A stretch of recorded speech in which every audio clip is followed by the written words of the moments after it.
আপনারা তো অনেকদিন ধরেই ডিসেম্বরের মধ্যে বা পারলে আরো আগে নির্বাচনের কথা বলছেন।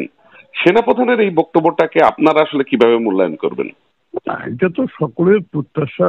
একটা নির্বাচিত সরকারের অনুপস্থিতিতে আমরা সমস্ত দেশে সব জায়গায় যে স্থিতিশীলতার সমস্যা হচ্ছে, এটা তো সকলেই ফিল করতেছে সর্বক্ষেত্রে।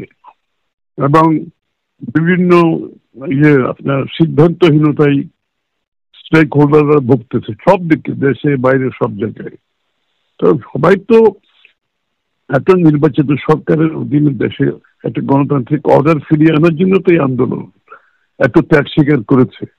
তো সেটার অনুপস্থিতিতে যে একটা ফ্লুইড অবস্থা সৃষ্টি হয়েছে ইন্টেরিয়াল, এটা তো কারোর পক্ষে ভালো নয়। এরকম একটা অস্থিতিশীল অবস্থা কতদিন চলবে? এটা আরো বাড়বে দিন দিন। সেনাপ্রধান হিসেবে তাদের যে দায়িত্ব তারা পালন করতেছে বাইরে, এই দায়িত্বটা এটা আসলে তো এটাতে পুলিশিং তো তাদের দায়িত্বে পড়ে না। সুতরাং সবাই তো তাদের নিজস্ব রুটিন কাজে ফিরে যেতে চায়। ন্যাচারালি তাদের পক্ষ থেকে দেশবাসীর প্রত্যাশা গণতন্ত্র, নির্বাচন, গণতান্ত্রিক অর্ডার, এটা তো সকলেরই প্রত্যাশা, তাই না? তো সুতরাং এটা আলাদাভাবে দেখার তো কিছু নেই। এটা প্রত্যেক স্টেক হোল্ডারের এটা আজকে একটা প্রত্যাশা যে কবে দেশে একটা নির্বাচিত সরকার হবে যারা জনগণের কাছে দায়বদ্ধ থাকবে, জবাব দিয়ে থাকবে এবং প্রতিষ্ঠানের দায়িত্ব নিতে পারবে।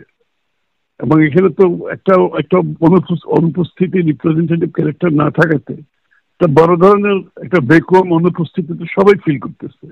তো সবাই তো সেখান থেকে বেরিয়ে আসার জন্য চেষ্টা করছে এখন একটা নির্বাচনের মাধ্যমে নির্বাচিত সরকার হলে যেটা এই গ্যাপটা ফুলফিল করতে পারবে। এবং এটার জন্য তো অনেকগুলো বিষয় সকলের মনে, এবং এটার জন্য দেশের স্থিতিশীলতার একটা প্রশ্ন আছে তো এখানে। সুতরাং স্বাভাবিকভাবে এটা তো সকলেরই প্রত্যাশা, শুধু সেনাপ্রধানের একাত্ম না।